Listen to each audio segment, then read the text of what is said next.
and taste. Sweet. Sour. So good to taste. Welcome to Great Taste. I'm your host, Steve Boss. Welcome to part 2 of The Nutritionist's Kitchen. Transform your diet and discover the healing power of whole foods. This is our talk with Carly Knowles, MS, RDN, LD. Welcome back, Carly. So glad to have you. Hi, Steve. I'm so glad to be here again. Thanks for having me back. Yeah, it was, I mean, there's just so much to talk about in your book. And we went through a whole lot of different things in part 1, you know, your own personal story, different types of, we talked about nutrigenomics. We talked about the power of 2. We talked about quite a few topics. People can listen to that. It's up on SoundCloud now. And then now they can have a whole nother 30, 40 minutes to listen to us talk about food because it's so fantastic. We ended up talking about mindful eating, which is like really an important, I think, focal point of the eating process. Mm-hmm. So now I'd like to just move on from there. And let's start out with a little bit about nutritional information, because I think that this topic, I know, is like so overwhelming for most people when they start hearing about, right? They start hearing about this, say, oh, you know, you should eat this because of this or not. And, you know, all this kind of stuff. And then they start, you know, and you should take vitamin A and you should do this and that. So could you try to make this whole topic something that we can relate to in terms of nutritional information and what your thoughts are regarding supplements, that type of thing? Yes, great question. Such a great question. And you hit it on the head. It is complex. And there are so many layers of what nutrition means, what it looks like. There's so many numbers we're supposed to memorize. There's so many different people and different resources telling us how and what and how much. And it really is so complex. And I speak to that in my book. I reference how it's a jungle and how it's my goal to help people, you know, get through that jungle. And I really enjoy kind of, I guess, titrating that information into something that's more palatable. So what I would say, just as a basic fundamental way of looking at nutrition, and a really great tool that I've used for me and other dietitians, this is not my my invention, but something I like to remind my patients about when they're considering how to add more nutritional value to their plates and are looking for a place to start. You know, we talked a little bit about the power of 2, that idea of eating nutrient dense foods, at least something that has at least 2 macronutrients or micronutrients in it. Well, another way to look at that is to talk about rainbow food. So when your plate is full of rainbow colors, so you have blues and greens, reds, orange, yellows, etc., then you are actually eating nutrient dense foods and foods that have all those vitamins that you reference, vitamin A, vitamin K, on and on. And so you don't have to, excuse me, spend too much time, unless you're interested in it. You don't have to spend too much time breaking down the nutritional value in that sense, where we're looking at how many grams of this and grams of that. You can just literally look at your plate and say, how do I add more colors to it? I mean, the front of my book proves to you that you can do it. You can find a color of, you know, every color of the rainbow. And there's actually research behind this that shows certain colors deliver certain nutrients, like reds always deliver certain nutrients, and yellows, etc. Now, not every red food and not every green food always has the same thing in it, but generally speaking, it's a really great tool to use when you're looking to get more vitamin A. Orange food is full of vitamin A.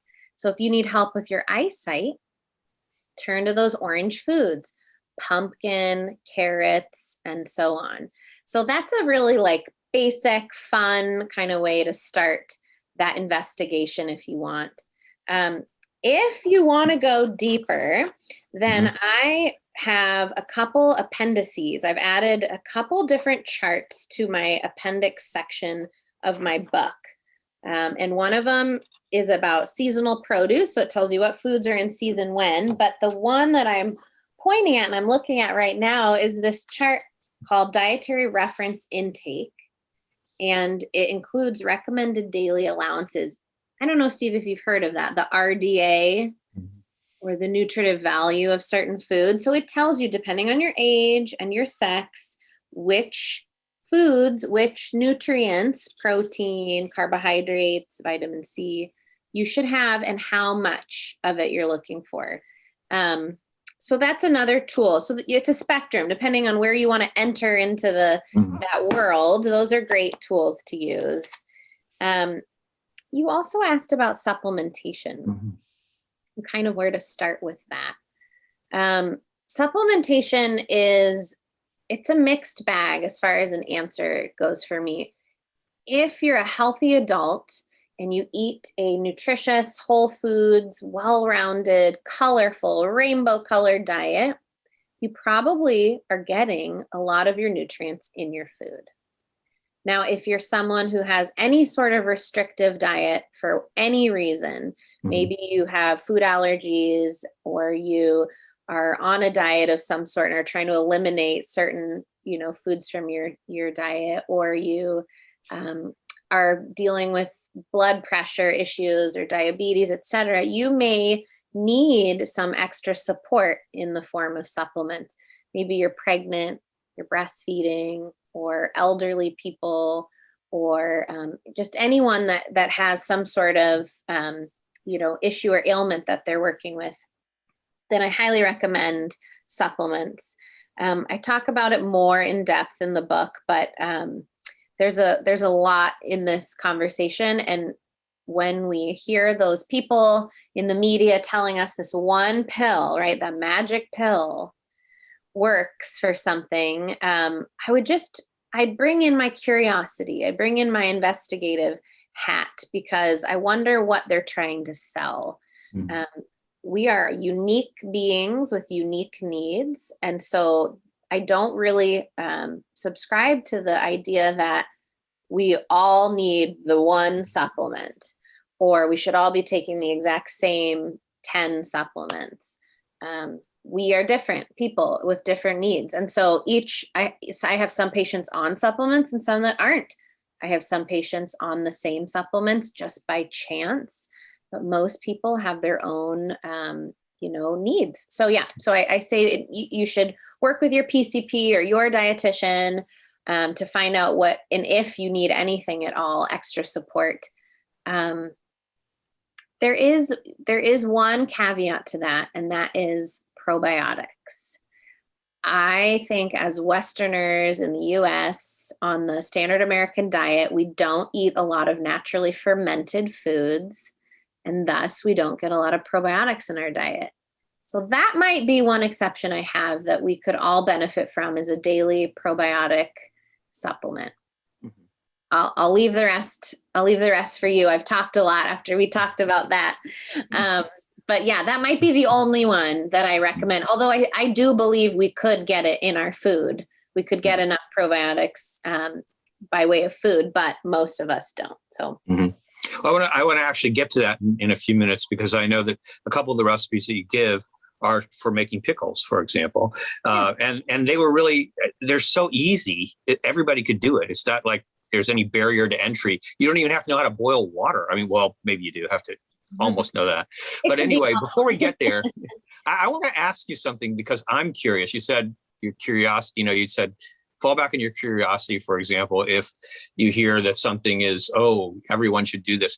It seems to me that the growing trend in the supplement area today are companies that are specifically targeting a very clear analysis of your body type your needs and are coming up with custom programs to, sell you essentially a supplement program. I noticed it from a very well-established company just last week that asked me to take a survey and then gave this recommendation that ended up with like 10 different supplements per day that I thought, well, that's interesting. I mean, I wasn't going to do it, but I thought it was interesting. And I know that there's another gentleman that I read about whose company is that's all they do. I think they do some type of genetic testing, and then they recommend this program. So I'm curious what's your general thought about this type of approach? Yeah, I love that you brought both of those examples up. So to me, there's a big difference between taking a survey and then getting your genetic testing done and analyzed by a physician or someone with the expertise in that genetic understanding. So that's my first distinction. So we know enough in behavioral research about surveying people and how we bring our own bias to our answers. So if we're looking for some help in the form of a supplement because we're not willing to change our diet or lifestyle, we may answer those survey questions in a way that influences the results. So, to keep that in mind, and vice versa, the companies doing that want you to buy their 10 supplements. So they're also adding their bias into those questions. So although I want and hope to believe that what they're doing is individualizing supplementation, which would be incredible, right?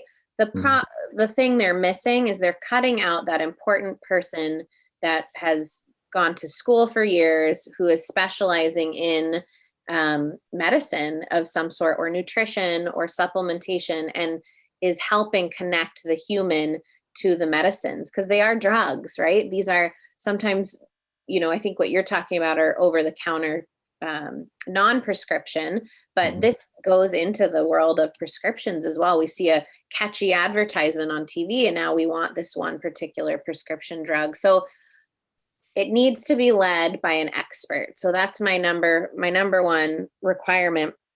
And then the genetic testing that people are doing, and there's some really cool companies out there that are doing this, where they're actually looking at your DNA, they're looking at your microbiome, that collection of bacteria that we have in our guts that are actually beneficial and are giving us all this incredible information about the way we operate.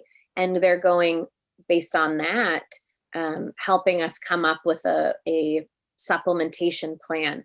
That I like so much more. It's run by experts. There's medical boards approving studies that are helping support their findings. And I'm still going to say that there is no magic bullet. So to enter into any program or magic pill, however you want to call it, if you're going to enter into some program that's going to tell you, even if it's led by experts, even if it's led by doctors or dietitians or whomever, but they say, if you take these 10 supplements, you will transform your life.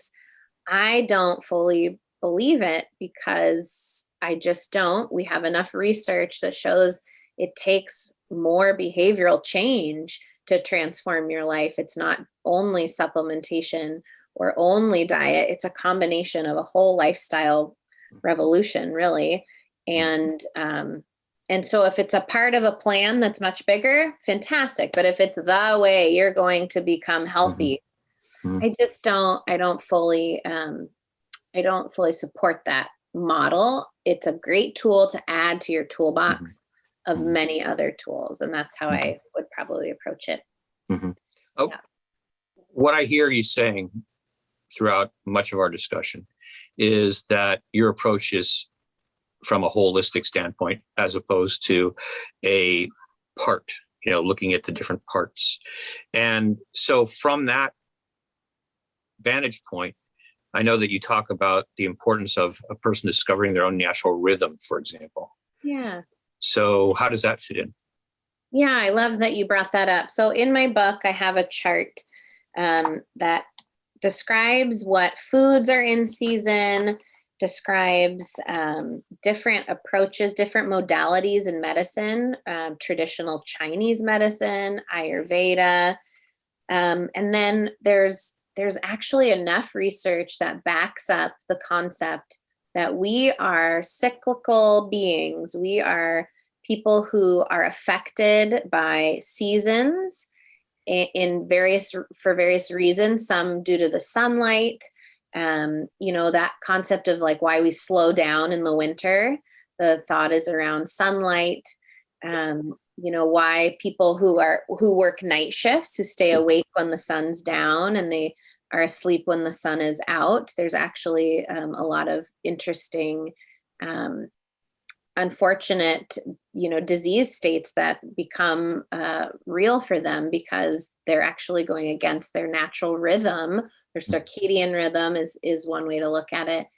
And then I brought up traditional Chinese medicine and Ayurveda. These are concepts that have been rooted in East Asian or Asian practices for thousands of years, and people subscribe to and have lived by for a long time. The concept of warming foods that you'd want to eat at certain times of year, or cooling foods that help bring your body and your spirit and your overall constitution into a different place. I put all of that information that I've learned in graduate school, in science, and then that I've just anecdotally decided in my mind makes sense. Like we eat more in the winter, we eat less in the summer, and why I, believe that might be beneficial. And I put it all into a chart so that you can follow, you can look, hey, right now, Steve, it's the beginning of spring, kind of the end of winter, beginning of spring. So I'd look at, I have columns and rows that talk about physiology, digestion, food groups, your emotional state, and then the columns relate to the season. So you go to spring, and maybe you go down to your digestion in spring. And then it gives you these points to look for, like maybe you have decreasing appetite, your digestion starts to pick up a little bit more steam. Maybe you start to eat more frequent meals, but smaller ones.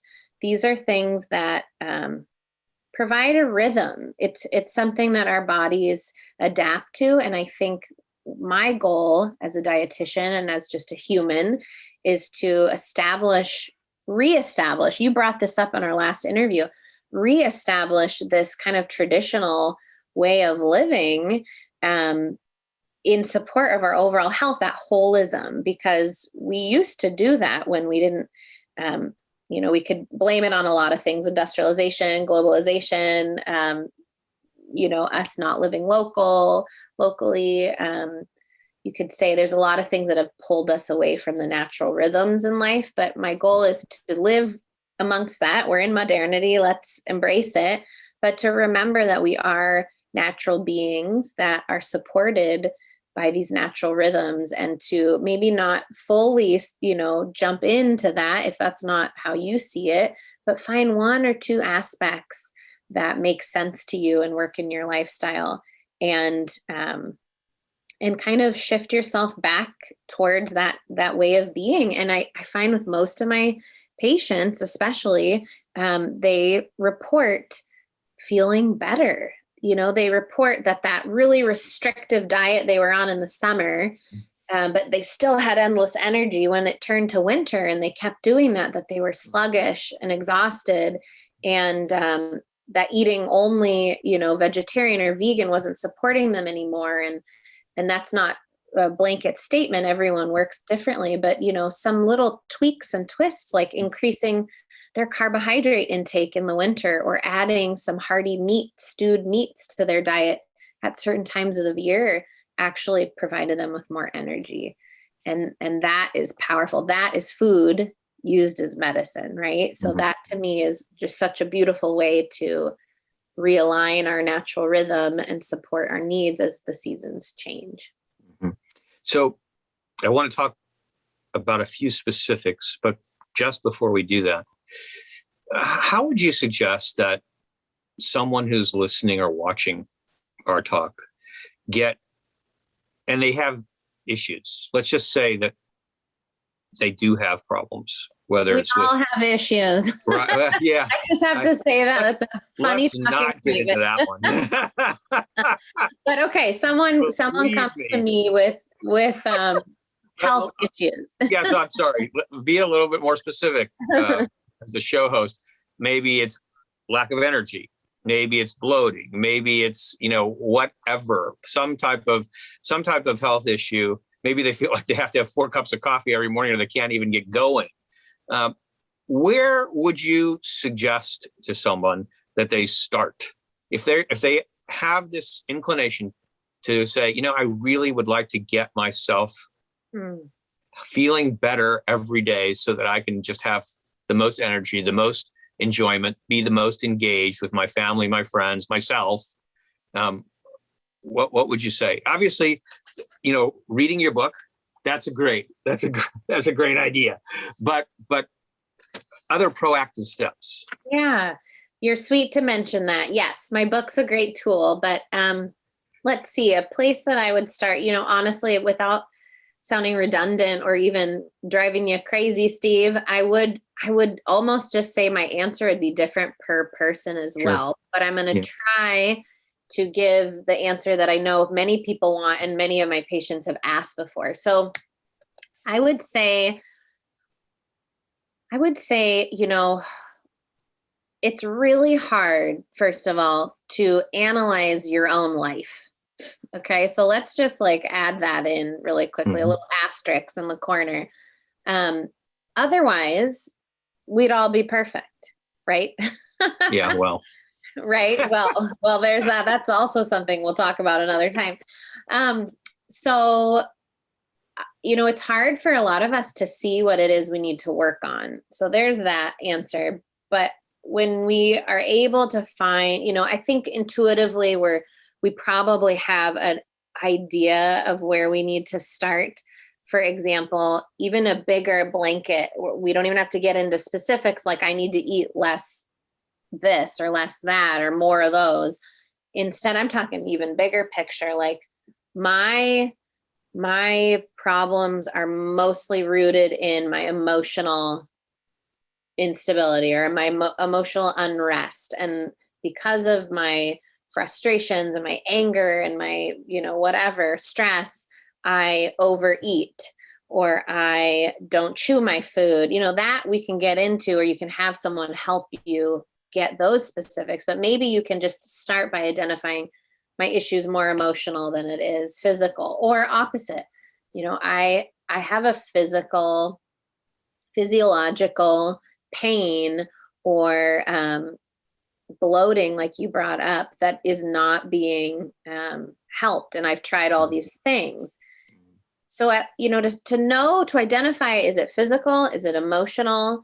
Is it in my GI, my gastrointestinal area? Is it in my joints? That's a great place to start, at least there, because then you can find resources that support those concepts or that conversation or that topic.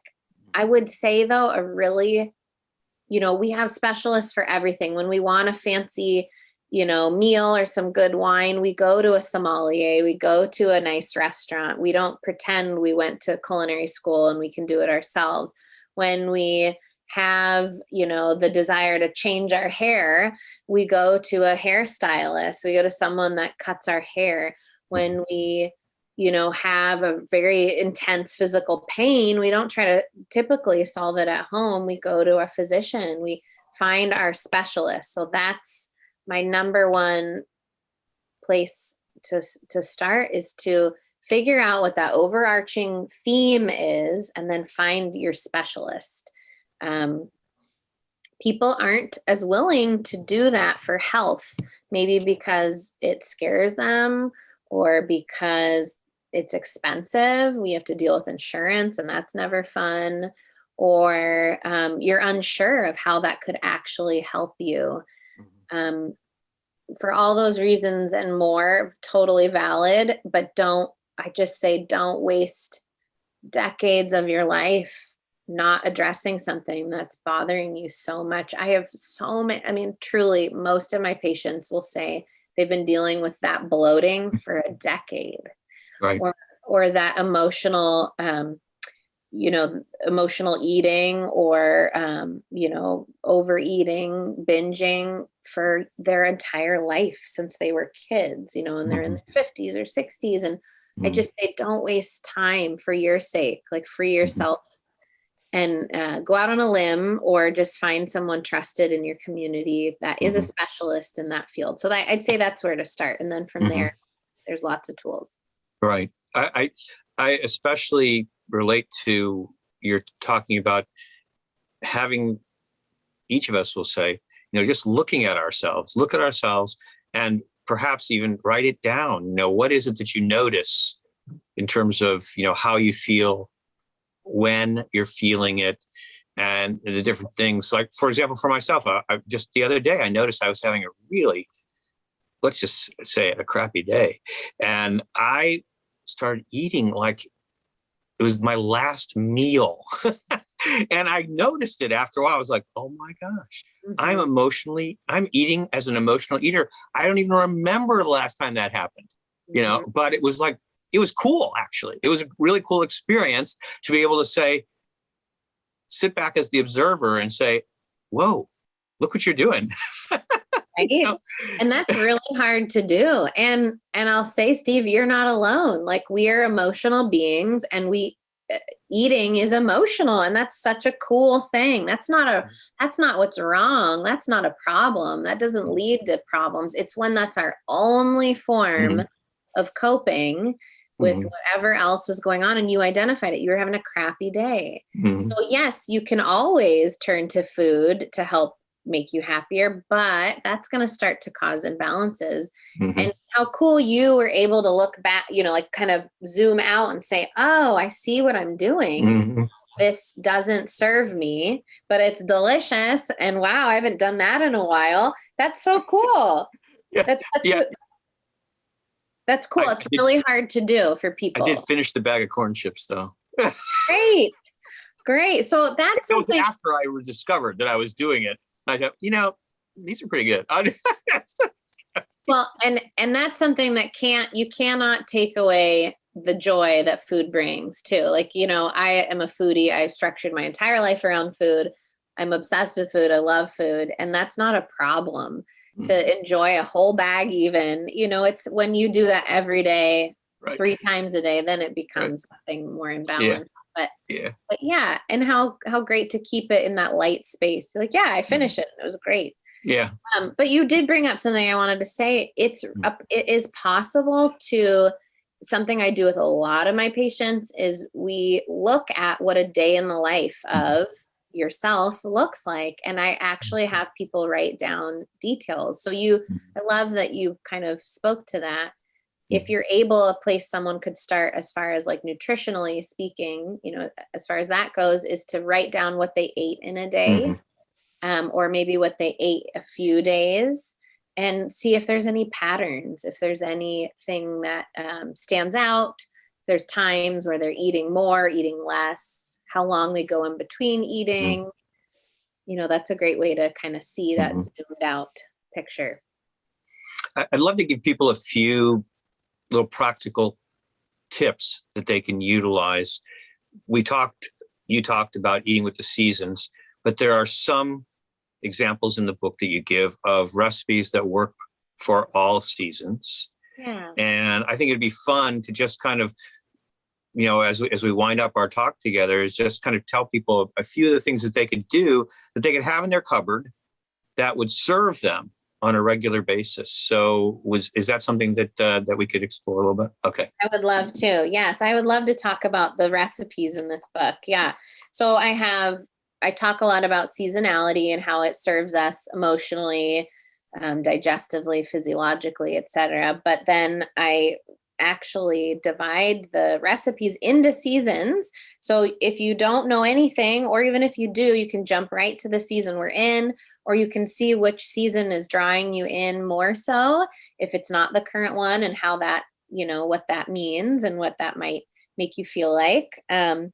But then I also include recipes for all seasons. These are staples. These are things that I encourage people to have in their pantries and in their refrigerators and their kitchens all year round.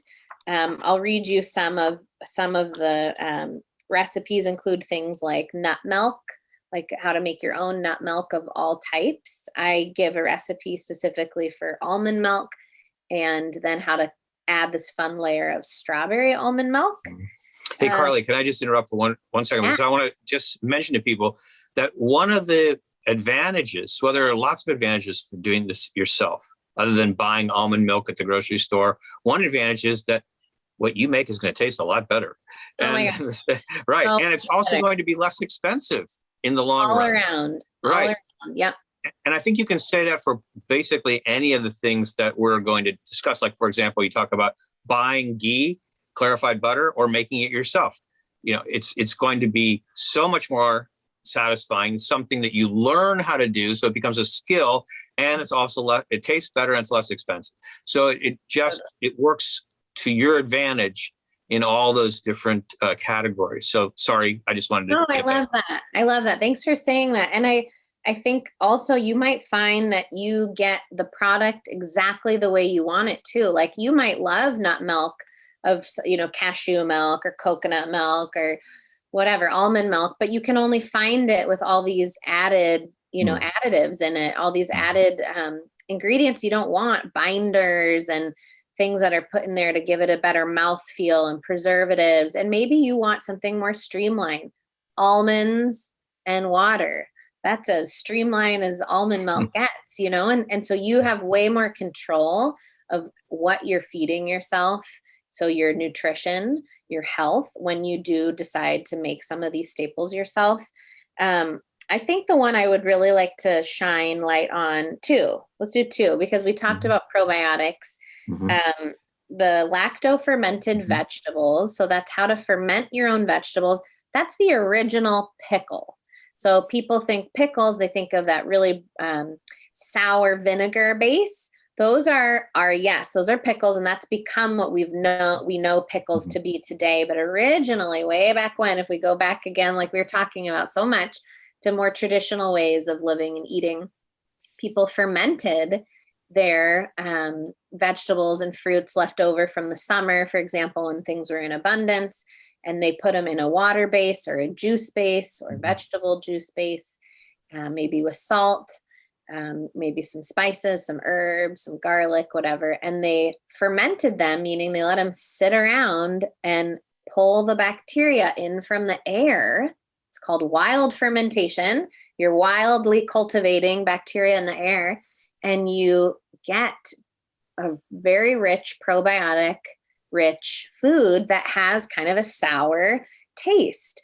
And then over time, we made that into a vinegar pickle, but that doesn't have the probiotics in it. So anyways, that the recipe for lacto-fermented vegetables is just that. I'm teaching you how to ferment your own vegetables, make your own original pickle.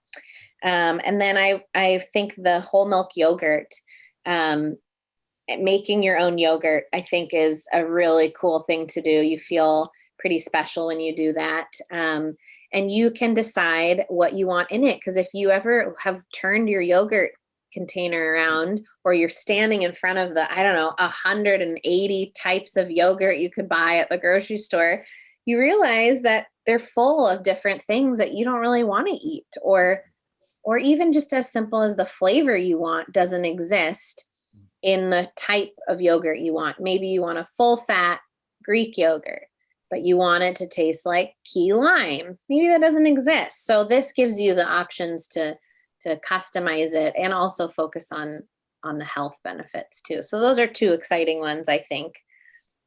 I also talk about how to cook beans and legumes.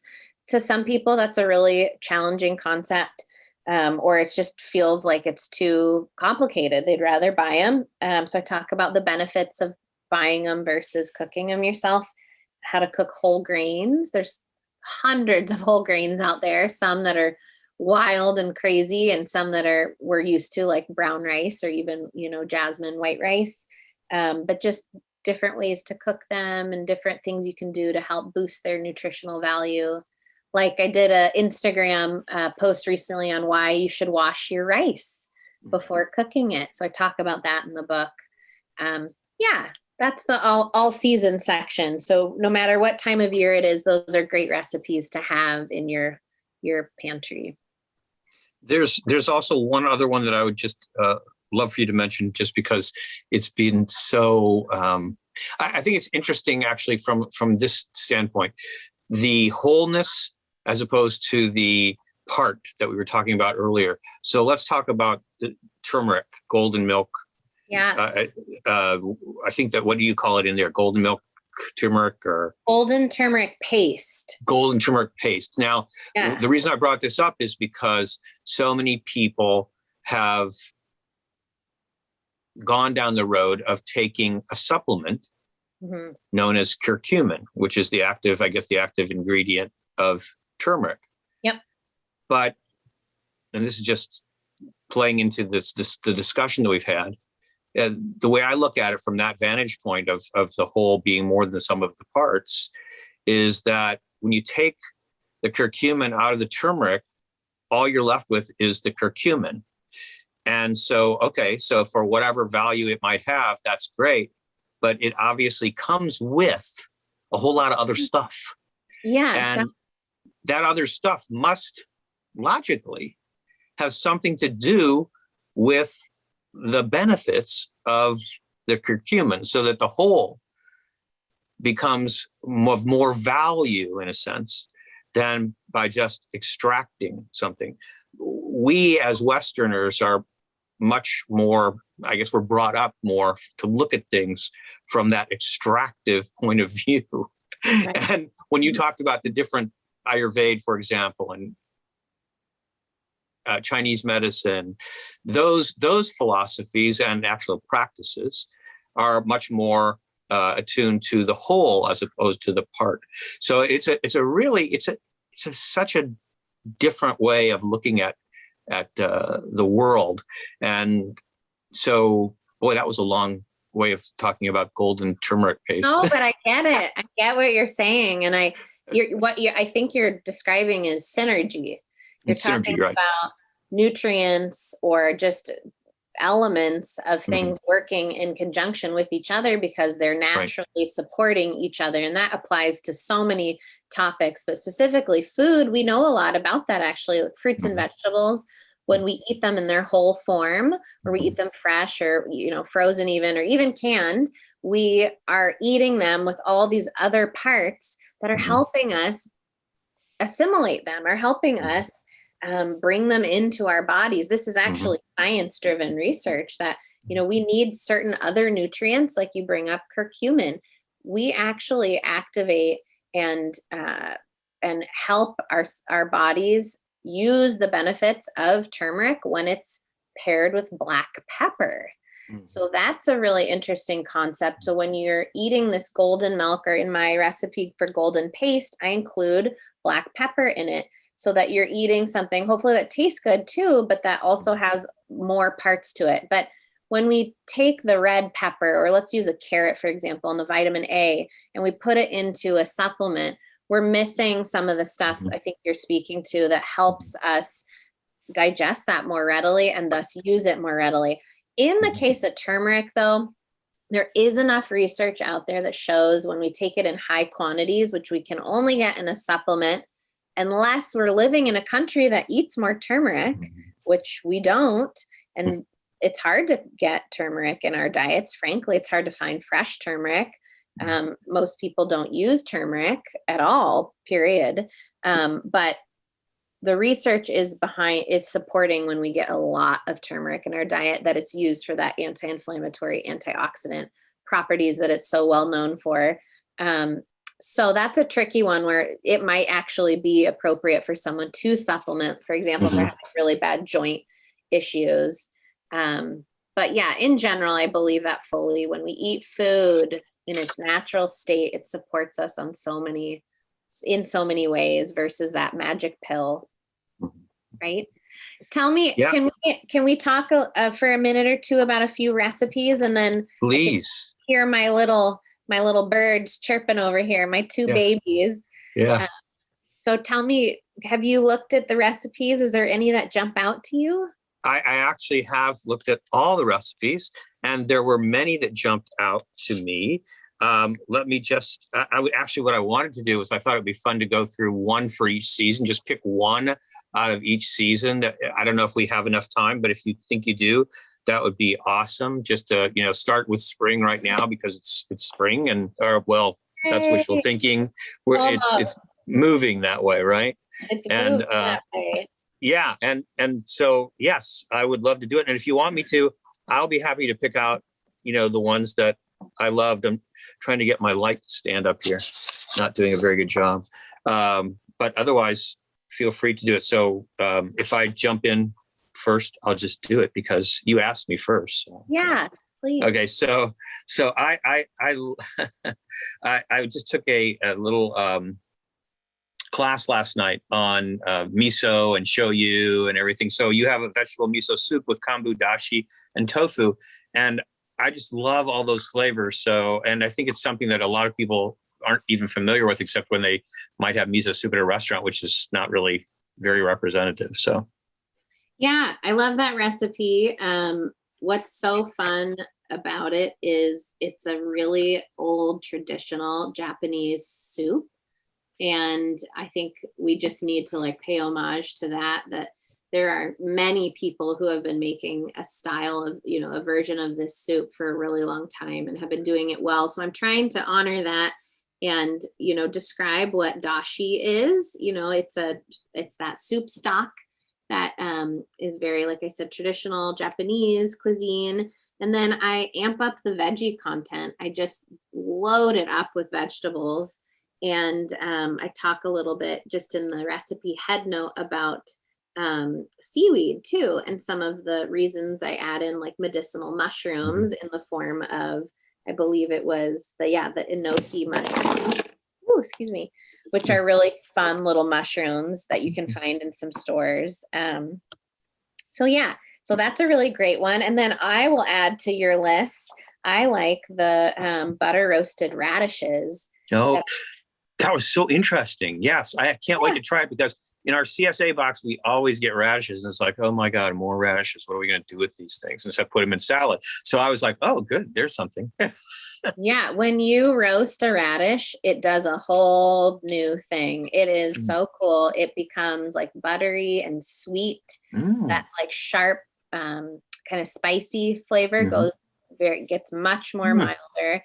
And it just radishes. If you ask the French or me or anyone else that likes radishes, it goes really well with butter.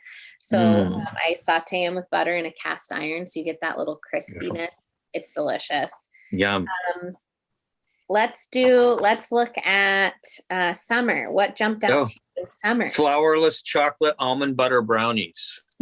I'm going to say, I think of all the recipes in this whole book, that recipe's gotten the most attention.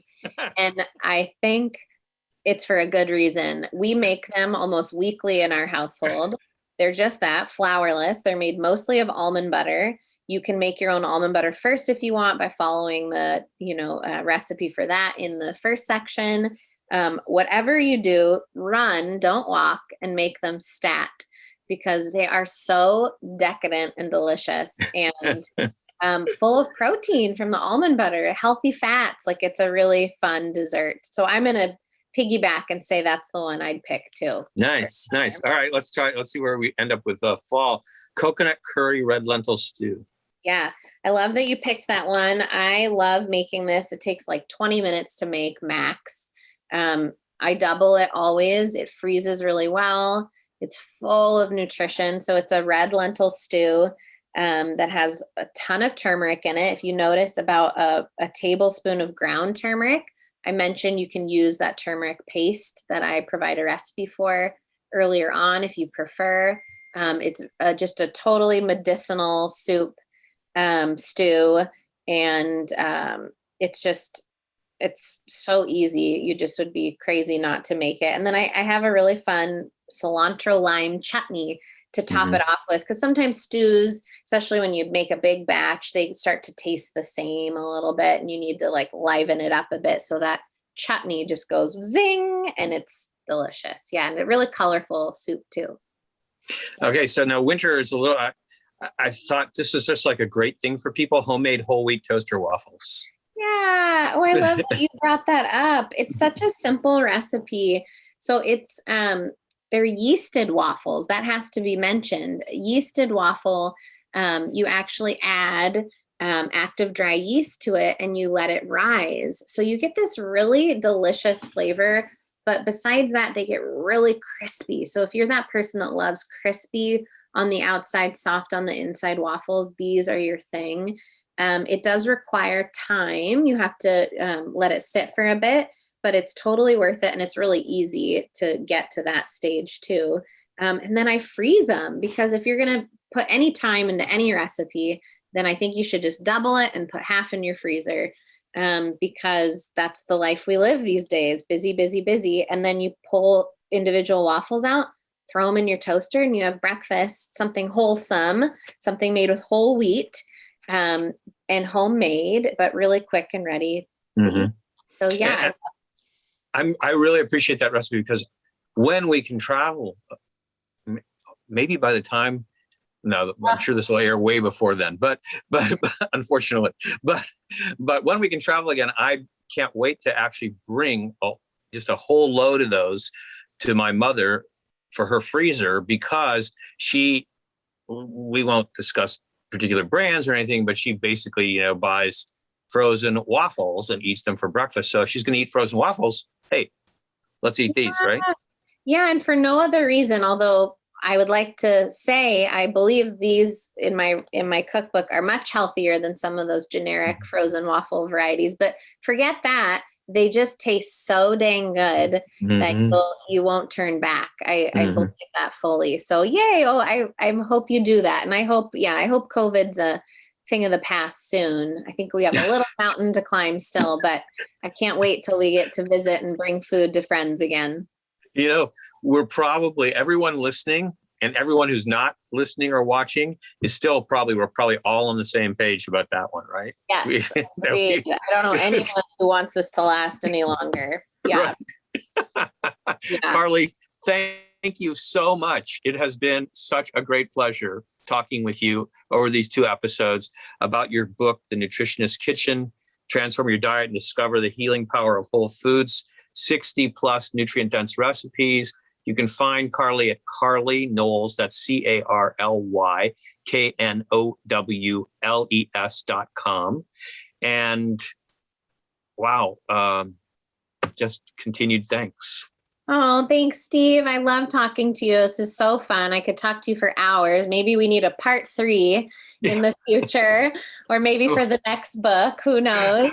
I'm okay with that. Yeah, I love it, and I'm just thankful you spent so much time with it. And for anyone that wants to, they can follow me on Instagram as well. I'm at Carly Knowles Nutrition.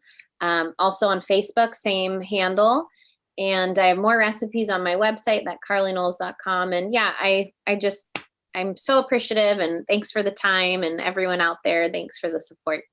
You're so welcome. You've been listening or watching Great Taste. I'm your host, Steve Boss, and leave you with 3 little words: eat with joy. Yeah. Thank you. Great taste. Sweet. Sour. So good to taste.